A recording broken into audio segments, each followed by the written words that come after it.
Hoje vamos conversar sobre a dependência do Japão aos Estados Unidos e a timeline, como isso aconteceu.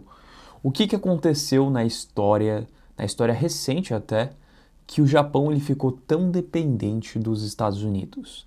E qual que é o problema disso? Qual é o risco, né? O risco que o Japão tem hoje em dia de depender tanto militarmente, estrategicamente, economicamente dos Estados Unidos. Hoje a gente vai conversar sobre isso. Deixe o seu like, deixe o seu comentário no vídeo e se inscreva no canal, que vai ser um bate-papo bem interessante.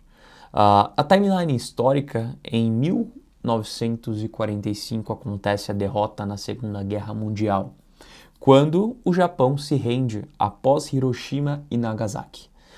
O país é ocupado pelos americanos, os Estados Unidos fazem forte influência política dentro do Japão, quebrando vários paradigmas da cultura japonesa e da cultura oriental. Tanto é que se você for ver em muitos filmes, muito da mídia no Japão, muito das cidades e prefeituras, é muito inspirado no modelo americano, mas com raízes profundas em coisas asiáticas e orientais, muito mais relacionados ali a uma base chinesa, muito mais antiga ali, um pouco mais aproximado de uma base muito mais oriental. Se você for vir para o Japão, você vai observar que muitas coisas no Japão tem muito esse sentido. Tá? Você vai ver para algumas coisas, você vai ver uma característica muito oriental e você vai olhar para outra e vai ver uma característica muito mais sintética, ocidentalizada e americanizada. Em 1947 acontece a Constituição Pacífica no artigo 9. O Japão renuncia oficialmente à guerra, acontece a proibição de manter as forças armadas ofensivas, né? Ou seja, o Japão aí ele decide investir apenas no mínimo da defesa do país e não investir no exército em si.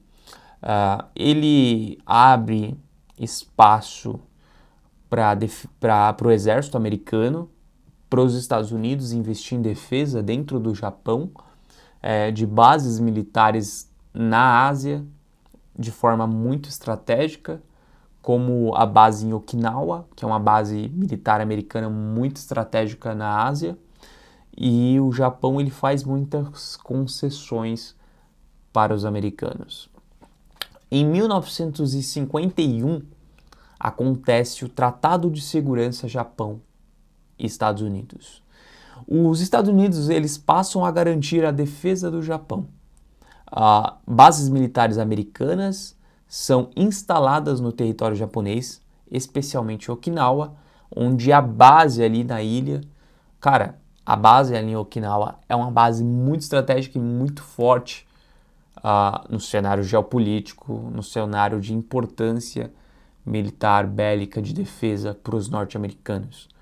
Em 1954 acontece a criação da autodefesa, das defesas do exército, não apenas militar em si, não apenas de ataque, quer dizer, no aspecto defensivo mesmo, sob limites impostos pelos americanos e pela Constituição.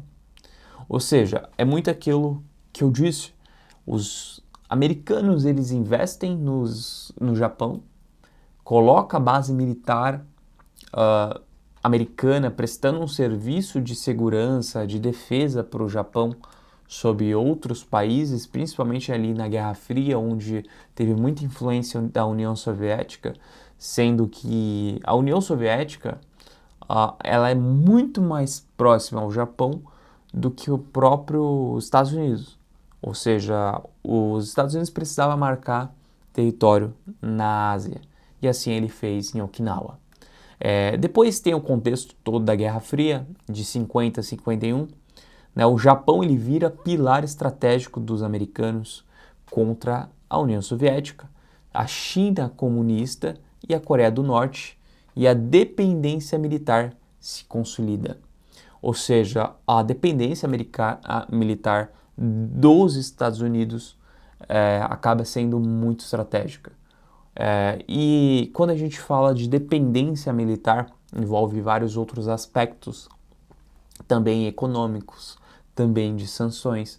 Quando, de repente, se o Japão ele decide, eu não vou andar mais com os Estados Unidos, eu vou andar com minhas próprias pernas, ou flexibilizar um pouco, ou meio que jogar ali um estilo, ou jogar ali meio que um charme pro lado de cá, do lado de cá que eu falo aqui, eu tô no Japão, pro lado da Rússia, pro lado da China, acaba que acontecendo que os Estados Unidos conseguem implementar medidas severas econômicas contra o Japão. Acaba deixando o país muito na mão dos americanos. Tanto é que o Japão também tem um aspecto histórico, né, com a China, com os vizinhos asiáticos, bem problemático, ali de guerra sino-japonesa, vários contextos ali que envolve muitos amargos, né, entre um povo e o outro. Então acaba que o Japão ele fica nessa linha, né?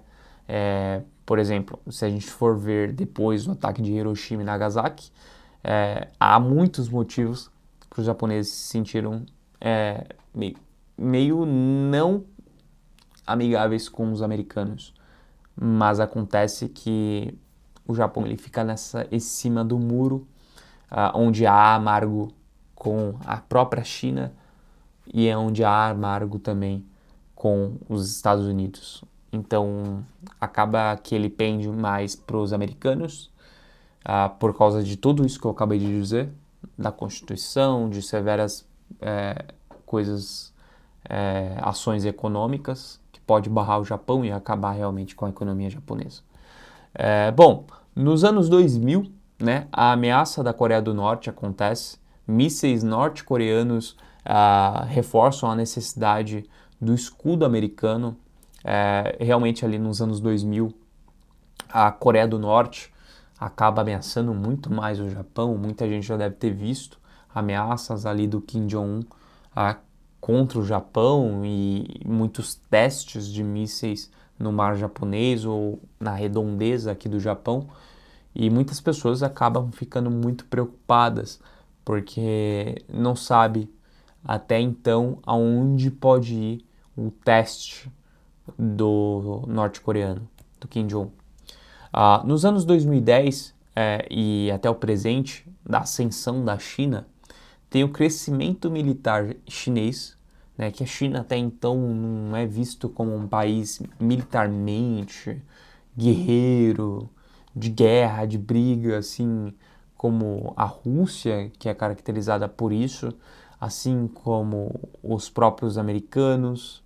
A própria China não é vista como esse país totalmente ofensivo e com, né, com o famoso ar de guerra, né?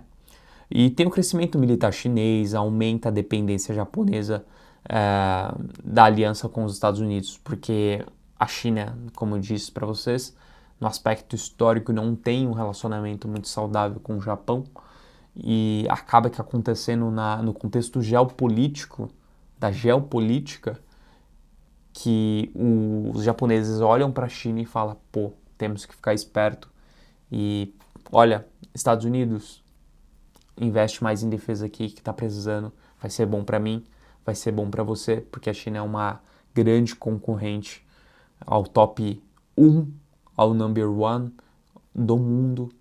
Então investe aqui que vai ser bom para os dois. Uma moeda ali, uma cajadada vai servir para duas coisas. O Japão começa a rearmar lentamente depois, né, daquele período todo de conscientização pós-guerra, de todas as coisas erradas que o Japão fez e tudo, acaba sendo meio que esfriado, acaba sendo necessário o Japão se rearmar novamente. Mas sempre com coordenação de Washington, mas sempre com olhos atentos dos Estados Unidos nessa situação. A situação atual do Japão o Japão ele não possui armas nucleares, uma coisa que deixa muita gente preocupada dentro do governo japonês. Ele depende do escudo nuclear americano, necessariamente, vendo que na frente do Japão tem Rússia, Coreia do Norte, tem China, tem grandes potências nucleares, sendo que a Rússia é a maior potência nuclear e está na frente do Japão. A China é uma potência também nuclear e está na frente do Japão. E a Coreia do Norte também. O Japão, hoje, ele abriga mais de 50 mil soldados americanos, uma das maiores bases americanas fora dos Estados Unidos. Ele coordena sua política externa com os interesses estratégicos em Washington, tanto que a vitória da primeira-ministra Sanai Takaichi foi totalmente envolvendo o atual presidente Donald Trump, atual presidente dos Estados Unidos, em coordenação ali, muita conversa e tudo, teve toda aquela tensão recente dos Estados Unidos, do Japão, quer dizer, da Sanai Takaichi com Pequim, com a China. Bom, em resumo, o Japão hoje é uma potência econômica soberana, é claro, mas sua segurança nacional muito instável, muito dependente, muito estruturada por um protetariado norte-americano desde 1945, desde o final do Segundo Grande Conflito. Então é muito preocupante o cenário geopolítico para o Japão. E, bom, isso é um pouco do contexto da timeline do Japão pós-guerra, do Japão pós-Segunda Guerra e do Japão hoje. E é uma situação que a gente precisa ficar de olho, porque o Japão ele está estrategicamente jogando para os dois lados, assim, é um pilar ali muito, muito legal da gente ficar atento, tanto para o lado norte-americano, tanto para o lado de Pequim e de Moscou. É isso aí, deixe seu comentário, se inscreva no canal, deixe o seu like e a gente vai fazendo outros vídeos e comentando e batendo um papo sobre esse momento geopolítico mundial. Tamo junto, valeu!